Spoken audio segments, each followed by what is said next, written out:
ang saloobin niya at kinausap niya yung dalawa. Talaga? Ginawa yan ni Sarada? Siguro mamaya na ako umayaw. Salamat. Kinausap nilang tatlo si Sir Aburame at napapayag naman ni Sir ang mga magulang ni Namida. Maaasahan talaga si Sir Shino pagdating sa mga ganitong klase ng bagay. Magiging magaling tayong ninja, ha?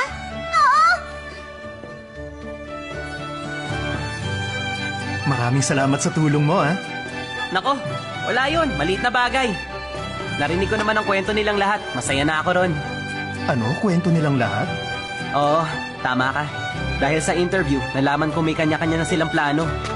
Siya nga pala, kukunan mo rin ba ang graduation exams namin? Aba, oo naman. Kung sakasakali, magkikita uli tayong dalawa. Siya nga pala. May payo nga pala ako bilang mas nakatatanda sa'yo. Okay lang naman kung hindi mo pa alam kung saan ka talaga pupunta sa landas na tinatahak mo. Walang masama kung magdahan-dahan ka muna sa paglalakad. Pero, kung yun lang ang gagawin mo, mahaharap ka sa mga hadlang na hindi mo makakayang tibagin. Pakatatandaan mo yon. Ano? Ang lalim naman, hindi ko naintindihan. Ang totoo, hindi lang halata sa akin pero nakakalusot ako sa kahit anong gusot.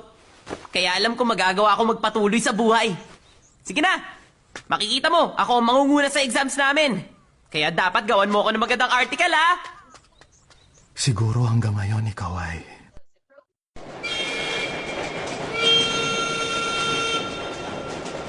Ano nga bang dahilan at kailangan ko maging isang ninja? Pauwi ka na ba, Boruto? Mitsuki, ano ba pinagagagawa mo? Ba't minsan lang kita makita? Pagkatapos ng evaluation ko, lumabas kami ng mga magulang ko. Ngayon lang kasi kami ulit nagkita. Mga magulang mo? Siya nga pala, anong plano mo pagkatapos ng graduation?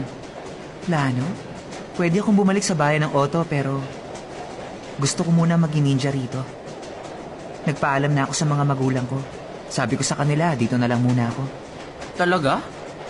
Bakit? May espesyal ka bang dahilan? Ikaw, Boruto.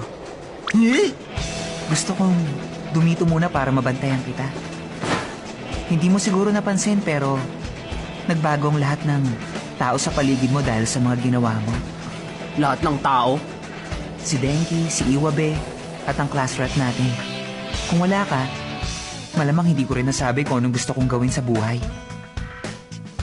Isa ako sa mga naimpluwensya na tatulungan mo, Boruto. Hindi ko alam kung anong pinupunto mo. Pero masaya ako na natulungan kita. Nag-aalala ka ba ngayon na ikaw lang ang batang walang malinaw na plano sa buhay? Ako?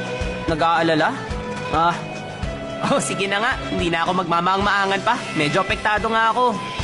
Pero ang gusto ko lang, makasama kayo sa lahat ng oras. Ayoko malayo sa inyo.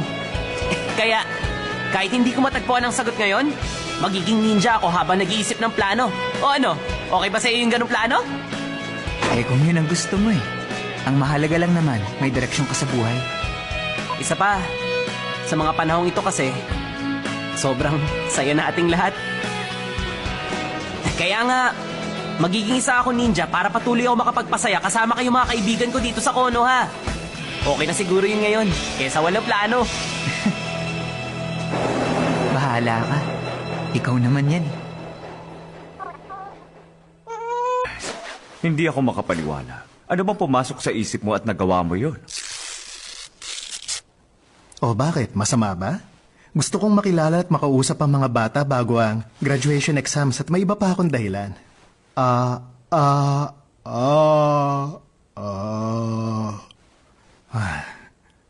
Tungkulin ng ninja na kumuha ng mahalagang impormasyon.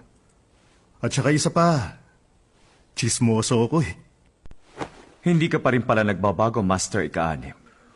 Malaking tulong ang pagmumungkahi mo na bantayan ang nalalapit na graduation exams nila dito sa academy. Pero sana naman, huwag kang masyado mahigpit sa mga bata. Hindi mo na kailangang sabihin. Pero kahit mapayapa na at wala ng gulo ngayon, hindi maaaring magkaroon ng mga batang ninja na masama ang ugali.